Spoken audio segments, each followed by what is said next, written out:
More than 100 days into the war in Ukraine, and the fighting is intensifying in the east. Far from the front lines, the conflict impacting the global food supply, especially in Africa, which imports 40% of its grain from Russia and Ukraine. The chair of the African Union traveling to Sochi to help get deliveries back on track. I spoke to the European Council and I told them, yes, there is a war, the crisis, but there's also sanctions. We should work together on resolving these two problems and make sure that everything concerning food and grain supplies is outside the sanctions. His meeting, President Putin ended with a promise to ease the export of grain from Russian-controlled ports.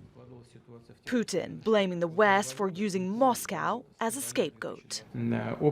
Of course, now we see an attempt to shift responsibility for the global food crisis to Russia. This attempt, as our people like to say, is an attempt to shift from a sick head to a healthy one. Food prices have shot up across Africa since Russia invaded Ukraine, with fears of famine and the UN warning of mass migration if food doesn't reach African shores fast.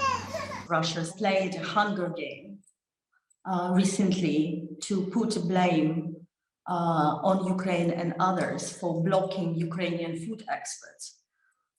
So basically, they are saying that the imminent hunger in Africa and elsewhere will become soon because of the Western sanctions on Russia, not because of Russia's invasion of Ukraine and blocking of Ukrainian ports. But despite today's pledge, it remains unclear when those ports will be able to release the supplies Africa and the world so desperately needs. Jillian Wolfe, Al Jazeera.